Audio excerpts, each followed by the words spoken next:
Watch him throw the ball. We gon' pick it off. You gon' let him hit the hole or you gon' cut it off. You gon' play through fourth and long or you gon' punt it off.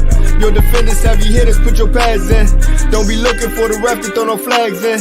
Keep the helmet on, keep the cleats tight. You the type to want to win by any means, right? You should look alive. This is Trap or Dive.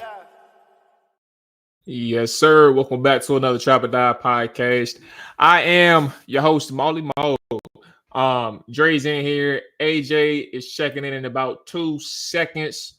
And I think we are good now. This is a post-game recap, bruh. Commanders take the L on the road, 37-20 to the Tampa Bay Buccaneers. I asked Dre, because AJ, you weren't here Thursday. Dre went full homer mode in his prediction. And I asked him before we started this show tonight, how did he feel? Dre, how'd you feel, man? Let the people know what's going on with your player. Hold on 1 second. I forgot. Unmute yourself because I can't unmute you. Let me tell the people what I told you, Maul. The homer shit is out the window now. I mean, not to say that I'm angry to the point where like I'm done with this team, but now that I've seen game one, I have to adjust my expectations. So it's being adjusted at this point, and it's going to be fairly adjusted. There's no more predicting any kind of big win, especially against a team like Tampa Bay, who clearly showed why they were a playoff team last year, and Washington showed why they had to hire a whole new regime this year. Baker Mayfield, man, lit them boys up both as a passer and as a scrambler. Not necessarily literally running for first downs, but still maneuvering in the pocket. He went 24 for 30, 289 yards, 4 touchdowns, no picks. Got sacked 1 time on the day. But if you watch this game from start to finish, you'd say that stat sheet should look like he should have had about 6 sacks. Missed opportunities on the defense side of the football. And I think that's probably one of the most surprising aspects of today's game. Is just knowing that Witt did have moments where he put his defense in position from a playmaking standpoint, right? But there wasn't nobody there to finish. We talked about the sacks on one side. Ben St. Juste made a great play breaking on the out route. But dropped the pick. Granted, it was a tough play, but the play is there to be made. And outside of that, you getting gouged in the second half on the ground too. Bucky Irvin is the guy that you mentioned, Dre, in our pregame or a preview. 9 for 62. Rashad White going off as a pass catcher had the one big screen. I don't understand what Frankie Louvu was doing, where he's trying to get underneath the blocker and allows Rashad White the edge to gain like 15, 20 more yards on the screenplay. 6 catches for 75 yards. And then, Mike Evans, I think that was my game MVP prediction. 5 catches, 61 yards. Not a huge day in terms of his statistics, but 2 tough touchdown catches. The first one, really good coverage for the most part from Ben. But a tough snag nonetheless. And he really did his thing for the team, for the Tampa Bay Buccaneers. I'll stop there because I can go on forever, but I want to get y'all the floor so we can talk about some angles that y'all were seeing. Yeah, I mean, Happy birthday to my bro, Ben St. Juice. Not one of the best games, but could have started off a different way. Could have gave himself a nice little birthday gift. Uh, did a good job of jumping the route, but he should have been able to complete that interception right there. I think that would have been a game changer overall.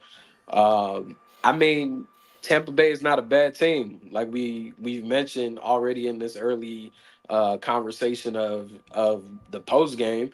They were in the playoffs and they advanced to the second round of the playoffs. You know, they almost beat their second round opponent. Um, I think today's matchup looked like a team with continuity versus a team that's trying to get acclimated with one another to find out their pros and their cons. Um, it seemed to be like Washington's defense wasn't as conditioned as they could have been going into game one. A lot of those guys didn't get any reps at all in preseason, from the Deron Paynes to the Jonathan Allens to the Bobby Wagners. A guy by the name of Shelton Day with the ugliest jersey number in the world as a D tackle. I think it was like 64, 66. He played a lot of damn snaps. And I think he just got elevated like a couple days ago. So that tells you that that humidity out there was kicking their ass. If it felt like 102 with a wife beater and some shorts on, imagine how it felt with them pads on for them boys who ain't been playing no real reps of football. So I think that they still got to get in football conditioning or whatever. But like I said, it looked like Buccaneers, a team with continuity versus a team that is still trying to get acclimated with one another. I feel like Joe Witt Jr. He did some things well, play calling wise defensively to put them in position. But still on the back end, it was going to be a tough challenge to stop one of the best duos wide receiver wise in the NFL with Mike Evans and Chris Godwin. Um, and yeah, they pretty much couldn't slow those guys down, even though Mike Evans didn't necessarily have the biggest yardage, but he made clutch plays. So did Chris Godwin, especially on those third downs that they were able to convert. Um, those drives continue, and it allowed them to put points on the board. From an offensive standpoint for Washington, I felt like there was no real tempo. The only time you seen tempo was one time, and that's when they scored a touchdown. Outside of that, there was really nothing to get things flowing. Like, it was so many screens that were being called, uh, from running back screens to wide receiver screens to tight end screens. The one shot that they took downfield to Terry McLaurin to begin the That second one half, hurt. That was the that should have biggest been a one. touchdown. That should That, have that been was a a touchdown. yes. Yeah, that should have been a touchdown and possibly could have changed the game. But I mean, these things are kind of expected as they're trying to get their feet wet, not really down on the game. It's just welcome back to being a Washington fan. Week one reality. But I feel like the defense has potential. I don't necessarily know about the back end all the way. They won't necessarily go against a dynamic duo like Godwin and Mike Evans week in and week out. But I feel as though that defense was playing aggressive. They're playing to the motto that has been preached by Dan Quinn and Joe Witt Jr., playing violently. They had some opportunities to make sacks. Deron Payne was beating his guy quite often. They don't have an elite pass rusher. So when you don't have an elite pass rusher, you got to create some type of opportunities to get turnovers, and sometimes you put your guys in unwillingly situations to get beaten coverage. And yeah, that's my take from watching the game just now. But I'm not mad about it. Actually excited for them because it feels like they're gonna be trending in the right direction, but they also needed their ass kicked and stepped into reality. Well, hold on for just one thing to follow up on what AJ's saying. This is a huge. I'm not. Trust me, I'm not doing a got you moment, AJ. But this is a huge tone difference from the Tuesday show where you said you don't see games in which they'll like you don't see them not being competitive in their in any of their games except for Baltimore, and that's the only reason why I'm saying that is like I feel like this game should at least open your eyes up to the possibility that that ceiling and floor or that ceiling is probably a little bit too high than what it is. Like Tampa Bay is, like we said, is a really good football team. And I was further convinced that they're probably a division winner, or division. They should be a division winning favorite after we spoke with JC on Thursday. But this is kind of a eye opener in terms of like we really ain't there yet. I don't really feel that way. I feel like if you look at the entire landscape of the NFL Week 1, I mean, of course, we got 2 more games remaining tonight: the Rams and the Lions, and tomorrow the 49ers and the Jets. Everyone looked rusty. Like no one truly played a complete game. If you just look around the entire NFL landscape, and I even though like the score may not indicate that it was a closer game, this game was pretty damn close, bro. Like you not got in the second half. I'm about to say what they pulled away, bro. But if you think about it, you got a place kicker that missed 6 points. You also have like opportunities to get sacks that this guy is breaking. Like Baker Mayfield is out there looking like Cam Newton in a sense, like breaking tackles in the pocket. So it's like you're right there. You're on the cusp of things. I don't necessarily look at it like. But what are they on the cusp of though? You're on the cusp of getting off the field. Like you're on. Like they had opportunities to get off the field, but they didn't. Just missed it by a little bit. But that's also where I'm saying. I started off with, you have one team that's been doing it under the same voice under Todd Bowles for a long time. So that continuity is there. This team is still trying to get acclimated to one another, how they all play.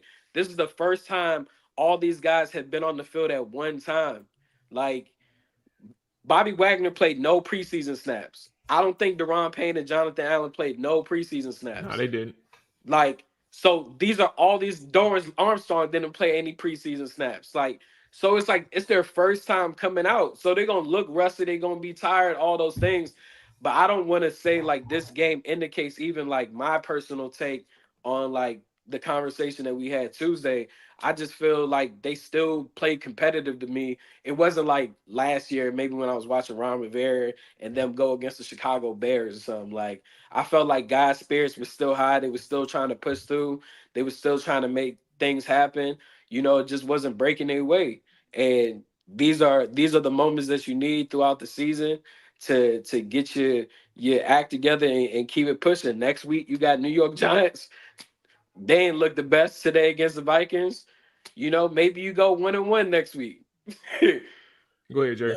Yeah, I'm just gonna say my thoughts. I mean, first off, I want to preface it by saying it's week 1. You know, it's week 1.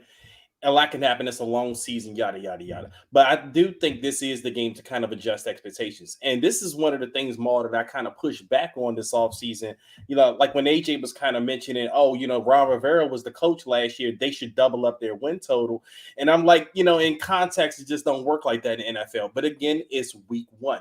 But at the same time, I seen some things from the defense that just I wasn't a fan of. And more so, you know I saw a lot of people kind of talking about Joe Witt and Dan Quinn, how they could have had the guys prepared a lot better. But I don't think coaches can really account for all the missed tackles that we've seen today. I mean, there was some poor tackles today. Bobby Wagner looked old today. Let's be honest. I mean, Bobby Wagner he looked a little old today. I mean, it was some things he was a step late on, but I just thought they weren't finishing. Shoot, that screen. I think the one shot they threw it to the running back and I think dude popped on for like 15 yards or something like in the first down. And that's a play that Bobby Wagner probably makes a little earlier in his career a couple of years ago. But I mean, and I thought the pressure was getting home for the most part, but they didn't finish. They weren't finishing on Baker Mayfield. I mean, Baker Mayfield was a magician. And Maul, you actually kind of alluded to this in the pregame show on Thursday. You talked a lot about the magic Baker Mayfield makes in the pocket. And I thought about that shit every time Baker Mayfield made them miss back there. I mean, I don't know how many sacks he thrives in that. He thrives in that shit, bro. And I don't know how many sacks we ended up with total, but I felt like we could have had about 6 sacks in this game. But he seemed like he got out of every one of those sacks. So I mean, those were some things that's concerning to me, and I'm not sure if that's something that automatically gets better overnight. But at the same time, like I mean, from the biggest takeaway for me in this game is that Jayden Daniels didn't look overwhelmed. The only thing I can say is that the team, we're lacking talent in a lot of places. And I think that's something that a lot of fans kind of missed out on when they were excited with the overhaul and everything. I mean, it's cool. Yes, we have overhaul, but they're still lacking talent, especially, and we've seen it on the defensive side of the football. There's a lot of holdovers on the defensive side of the football from the Ron Rivera regime that is, you're going to have to purge that toxin at some point. You just couldn't do it all in one off season. I mean, we've seen some of the issues show up. You know, the cornerbacks, Emmanuel Forbes and Ben St. Juste, they didn't have the best of games. Granted, you're playing against two really good receivers. I mean, one Hall of Famer and Mike Evans, and then you got Chris Godwin, and then you got the rookie Jalen McMillian out of Washington. I mean, he probably could have had 2 or 3 touchdowns today. I know he dropped one of them, but I mean, those are some of the concerning things you see out of there. But you got to think that a guy like Mikey Sanders, still, he's going to get better. You know, some of the young guys are going to get better. But he got cooked. Yeah, he did. That's who they've been raving about, right? Like, I know. Play him on the outside, whatever. He got cooked. The whole secondary got cooked. Yes, yeah, everybody they took turns. Everybody got it. Yes, Martin Chin, Sandstrom, Igbenogany. Yeah, everybody got cooked in the secondary. And that's the thing. But like I said, a lot of it was, I mean, to me, you know, a lot of those guys at positions, like, you know, you see Forbes just still having the same issues he's having. I'm like, when is Forbes going to get it together? At some point, you might start to see them start to weave him out if he's not going to get it together. I mean, I thought that was just a horrible play where he gets called for a pass interference, and was it a face mask on the same play? Yeah, same play. You know, you get 2 crucial penalties on the play because you're not in position. You know, I mean, but that's one thing. So the defensive side of the football is like that was concerning to me. And it was honestly disappointing to me because I expected that to be the best unit on this team, at least early on. I expected that to be the unit that's going to carry you. But then something that also kind of really, you know, irked my nerves a little bit. It was a couple of things. And I thought Dan Quinn was a little too conservative in this game. And one of those was the first field goal missed for Cade York. 4th and 3 in the opponent's territory. I can't remember what the score. It may have been 13 or Tampa Bay. At that point, they only had. I think they only had 7. Yeah, I'm about to double check. Go for that. 4th and 3. I think you have to go for that right there. I mean, you know, 3 yards is not that, you know, it's not an impossible task to get, especially when you got a quarterback that was running the ball pretty well. I mean, Jayden Daniels was really good with his legs today, and I thought you probably could have utilized that to get something like a short 4th and 3. Instead, they kicked the field goal, and they end up missing the field goal. Same situation a little bit later in the game. I mean, but we were in Bucs territory, but we were kind of marching. I think we were probably on the 45-yard line, 4th and 7. But you're down 2 scores. You're down 30-14 at this point in the 4th quarter. And instead of going for the 4th and 7, you punt it, which is fine if your defense is showing any semblance that they can stop the offense. But the defense had never shown all day that they couldn't stop this offense. And the Buccaneers marched down the field and they scored a touchdown 37-14. So that's a couple of things from the coach staff that I was particularly peeved with. Shoot, even when they scored to cut it from 23-14, one of the bigger conversations was like, why not go for 2 at that point? Yes, even if you don't get it, it's still a 2 possession game. But if you do, you only need to score 1 time. Exactly. So, and that's my thing. You make it a 1 possession game right there. So that's actually 3 things that I kind of noted with the coaching staff that I thought they could have been a little bit more aggressive in this game, kind of play more aggressively, go for the win. And I thought Dan Quinn kind of set on his heels a little bit in the game. So those are some of the things I didn't like. But again, I'm going back to my preference from, you know, the beginning of my thoughts. This is week 1.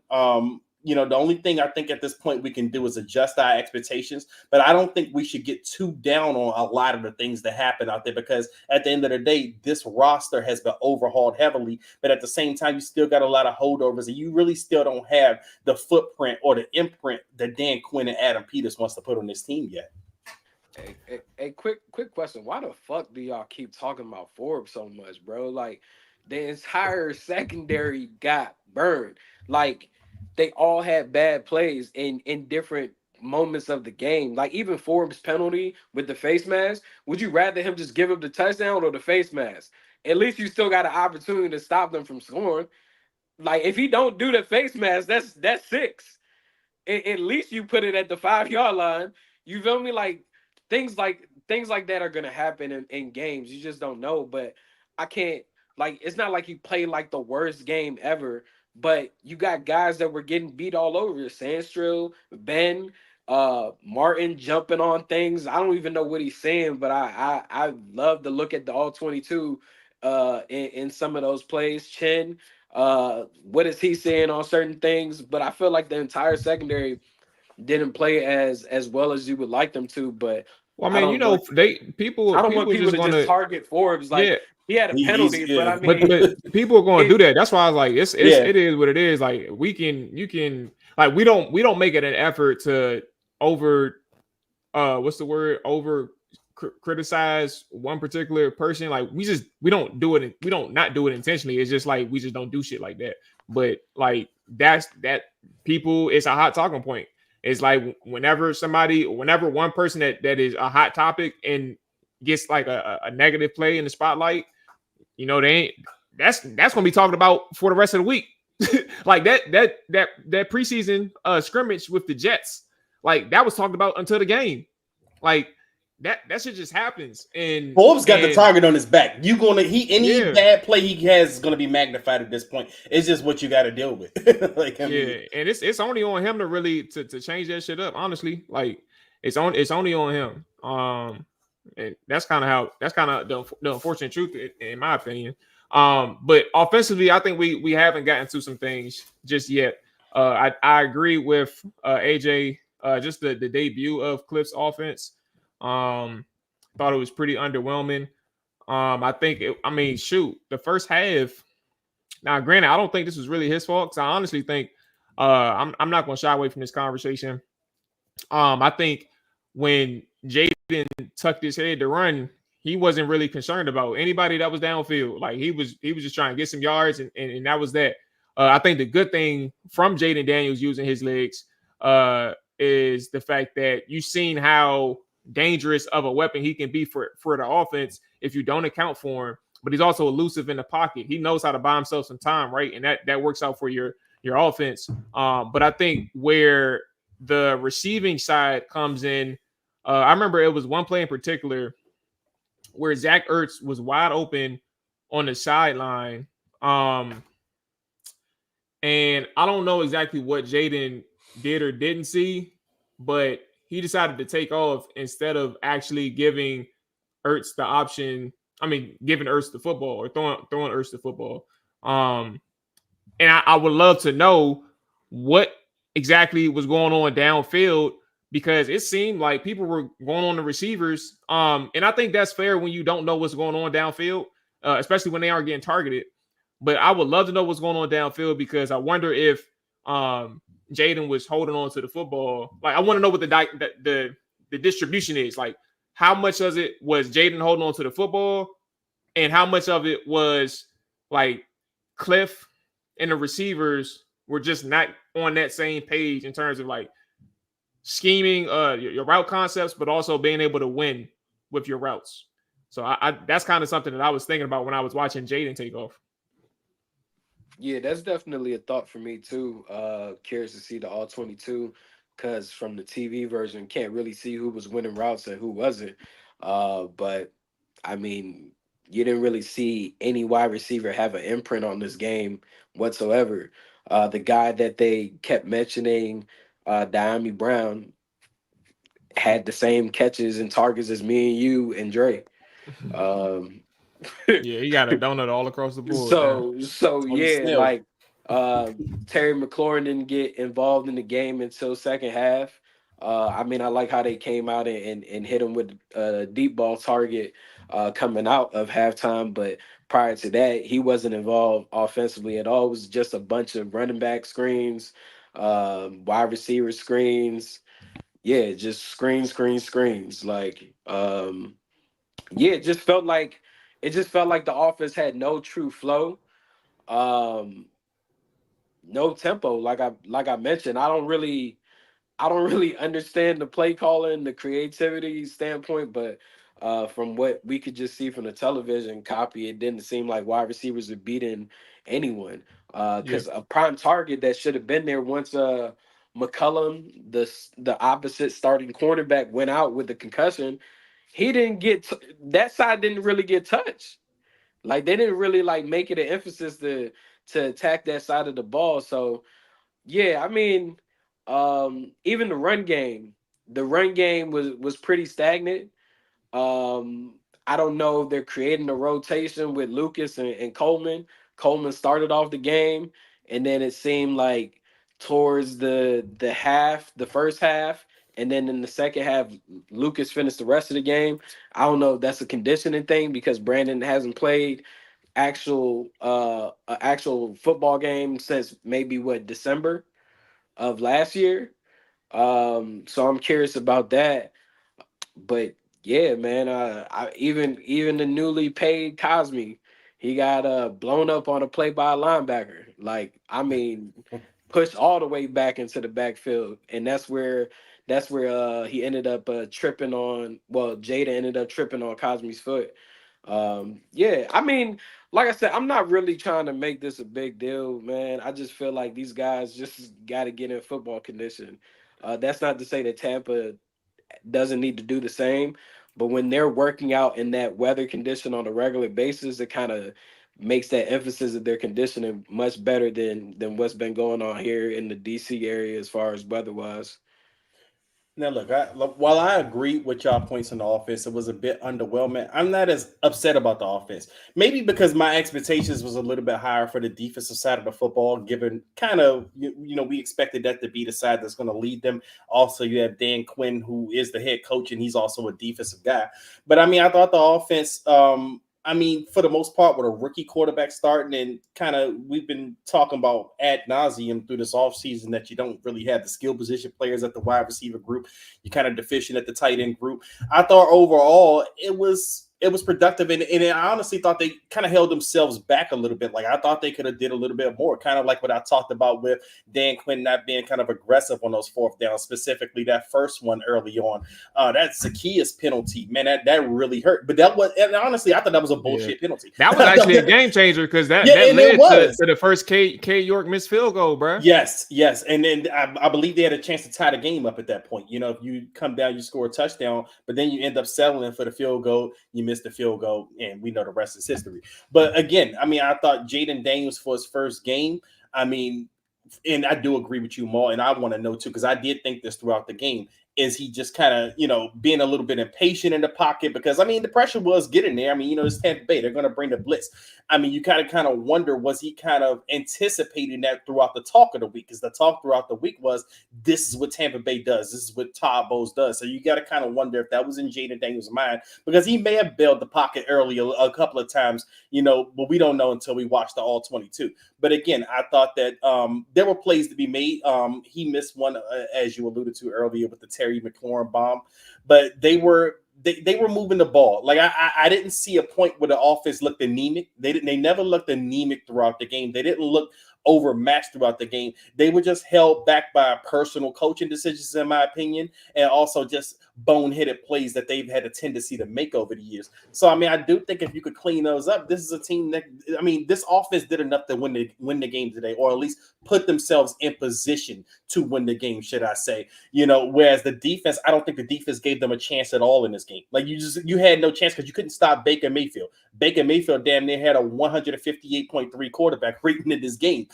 As I alluded to in my tweets, he played like an AI quarterback. It just seemed like we had no answer for Baker Mayfield at all in this game. But I thought the offense, it's like the AI John. Like, as soon as you if you win the game, bro, as soon as you make like one mistake, like it's automatically clicked in. Like, as soon as you make that mistake, bro, you know exactly where to go. Bro. Yes, it's over with. Yes, like, you can't recover from the mistake.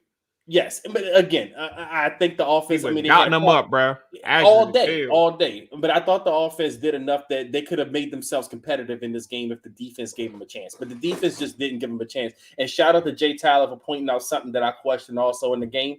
I had no idea that you could review penalties. Like, I had no idea that you could review an eligible man downfield. But of course, it happened today. It happened to us. You learn something new every day. Damn, this actually just made me forget what Dakota. Don't mess my setup up. Where was I at? Hopefully I draw my memory back. But 9 of 13 on third down. That was clearly one of the bigger things that really hurt the defense, as well as the missed opportunities, the sacks, and I think one of the things that we even talked about in the preview. Another thing was that defensive line. We said we needed to see who was going to step up. Duran, John, they made it in the backfield a few times. But like for a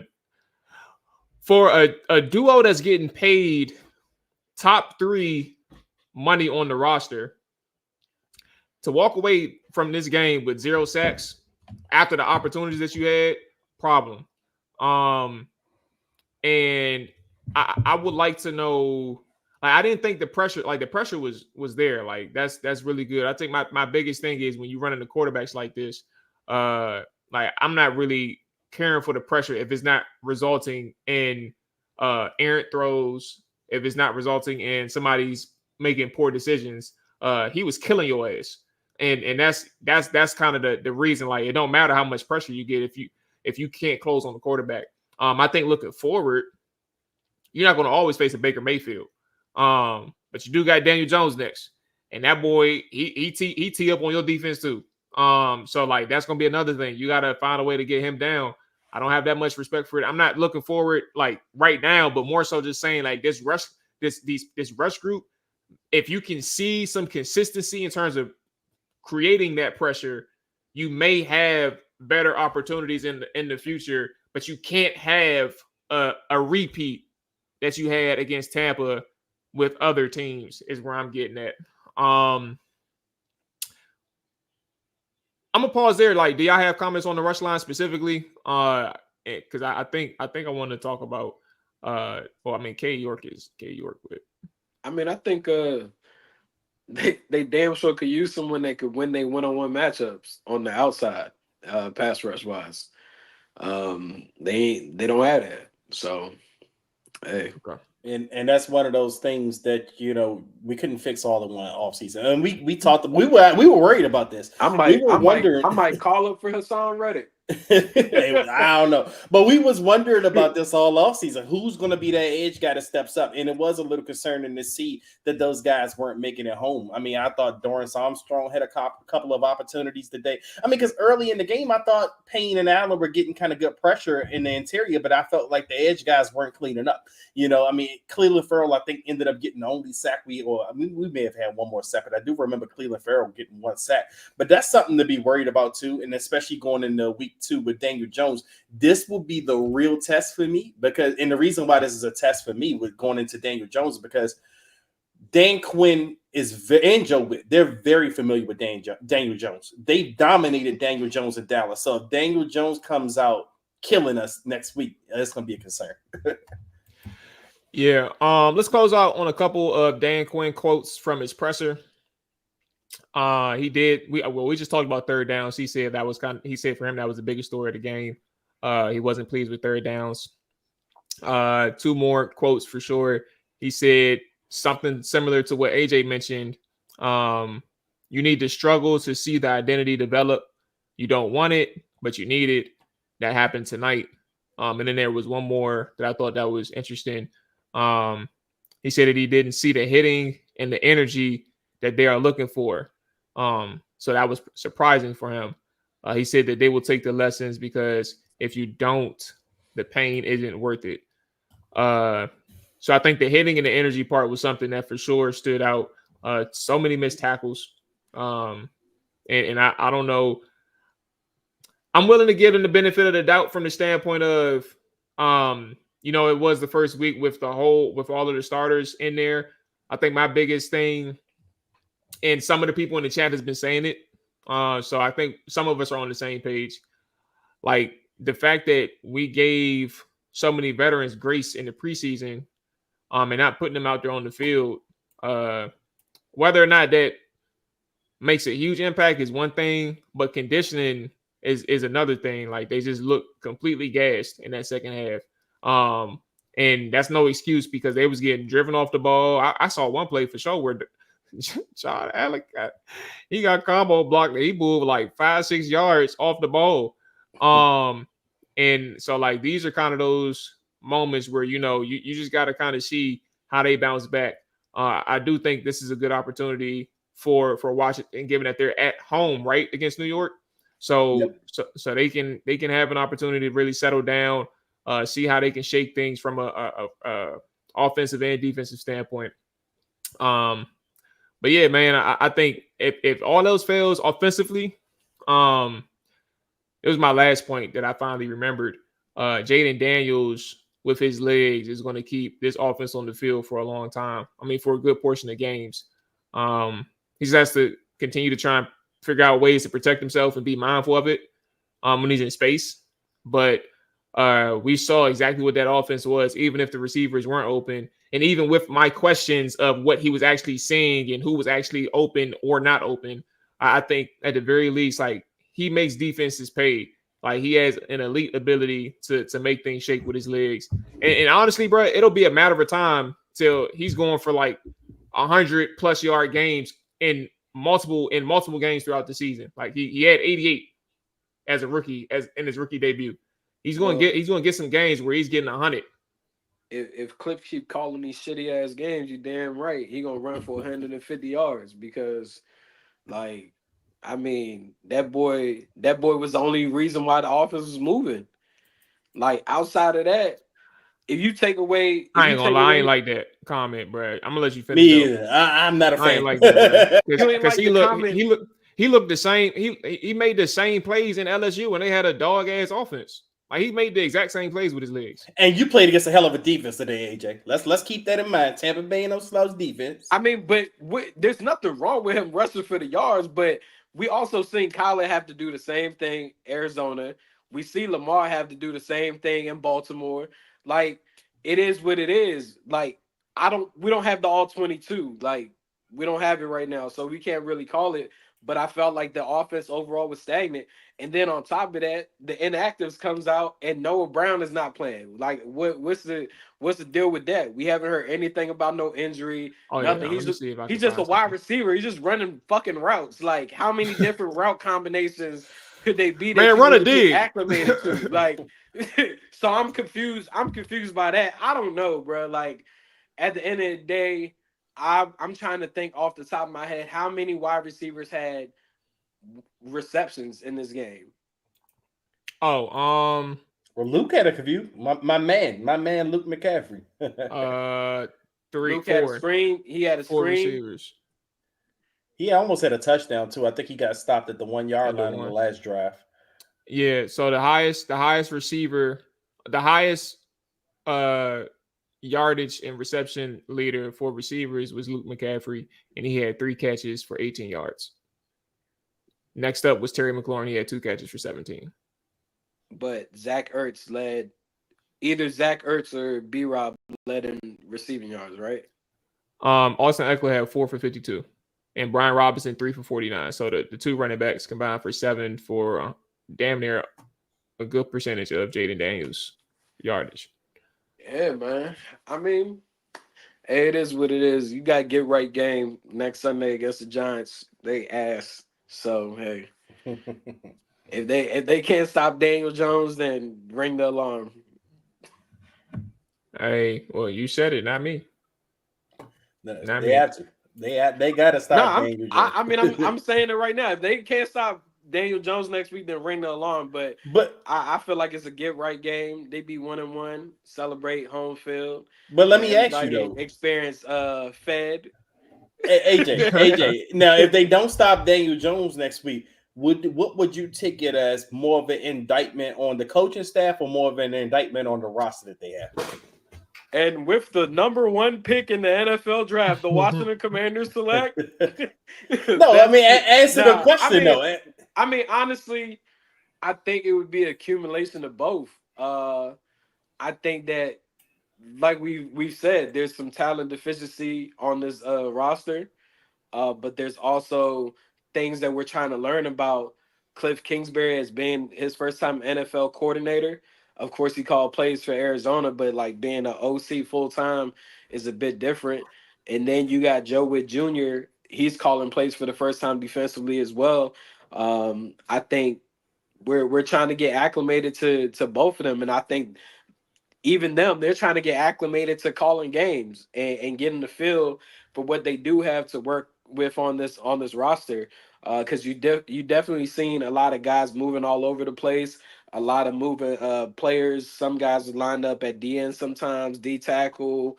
Luvu was playing middle linebacker at times, outside linebacker. He's pass rushing. Chen was in the box. So was Quinn. They then had Iganagabi. How do you say it? Noah? Noah Say I. Noah Let's call I, him bro. Noah Yeah, I. they had Noah come in for Forbes. They had Forbes playing different things. You seen an active Dominic Hampton, who I thought was gonna, contribute some type of plays. You also had Defoe inactive. So yeah, I mean, maybe next week you get Johnny Newton in that rotation to take up some of those snaps from Sheldon Day. Sheldon Day. I kept saying, who the hell is number 64? I was like, who is this random I ass was like, is human this being? Kendrick Ghostin? I'm like, Back who off is the this practice random human squad, being bro. with dreads, bro? Like, I was like, what is going on? I had no clue who that was until I ended up looking. But yeah, so I mean, it is what it is, bro. Jay Tyler said, how does a so-called African not pronounce Because it? I'm not Nigerian. Hey man, A I'm about to so-called block Jay African. Tyler from his chat, dog. Just because I'm African, I mean I'm supposed to know how to say everybody's name. A so-called African. God, Hey, no, damn. that is a crazy bro, sneak there's diss, so bro. many different segments of Africa, bro. That was ignorant. That's why I hate black people. But yeah, I mean, it is what it is, bro. All right, bro. I think we good on. I think we good on the recap, bro. At least for the initial recap. That was funny. Appreciate everybody who tuned in. If you haven't hit that like button before we get up out of here, hit that like button. If you're new and just checking us out, hit that subscribe button. If you're on the Twitter side, watching on that, y'all, try to migrate over to the YouTube side. We can still see you. You can still be a part of the show on Twitter, but we definitely appreciate them subscribers on the YouTube side. And I see you Twitch as well. Appreciate you checking in, Mullen. But yeah, that's gonna wrap it up for us. We'll be back Tuesday for a further aftermath breakdown of the game. Before we get out of here, what do y'all think? K York makes it to next week or he gets cut? To next week, he'll make it to next week, but I don't think. I think there'll be kickers. There'll be kickers in here. Because this was terrible, bro. You missed the. But honestly, the worst thing he did was the 47-yard. I mean, no, not even that. The kickoff, kick it out of bounds. The kick, you can't do that. Now, I mean, the 56-yarder, no one really gets on kickers for missing kicks plus 50 yards or whatever, and they should have made the 47-yarder. But again, I thought the worst thing he did was a kickoff. Then that can't happen. They're not gonna, like that. But he's gonna get a little bit more time. But but again, in the 47-yarder, in my opinion, should have never happened because they should have went for the damn 4th and 3 right there. But at the same time, you got to make those under 50 yards. They're not going to ding them too much for the 56 yards. You keep your conditional pick if he's not on the roster week 2. Yeah. So I think it's week 3. So he gets 2 weeks to be on the roster, right? Yeah. So we'll see. I wouldn't bring his ass back. I mean, bro, I would change kickers until they prove me wrong every week. Like at this rate, I would literally bring in a kicker every week until they consistently make kicks. He bring in the workouts. I mean, that's what the workout. You go on Tuesday, you bring in kickers for workouts. If somebody looking better than his ass, then by all means, bring him in. Because at this rate, the way he kicking, you might as well let season ticket holders take a chance. Every field goal bullshit. Let me warm my leg up, bro. I get about. I get about. What you about to say, bro? You gonna hit a kickoff out of bounds? Yeah, bro. Hey, he did it. That's crazy. That's crazy. All right. Well, first off, that's a little bit more complicated. Charges was dropped, but they not going back to McManus. The only reason why the charges was dropped is because of a technicality with the names. They're going refile the lawsuit, and McManus is going to get his ass back lined up with that judge in the court system. So he ain't done yet. But all right, that's gonna wrap it up for us. We'll be back Tuesday. Appreciate everybody checked in. I see Shelly with the Joey Slack comp. First off, Jose, you're wicked. All right, I'm out, bro. That's gonna wrap it up. I'm out. What bricked them up?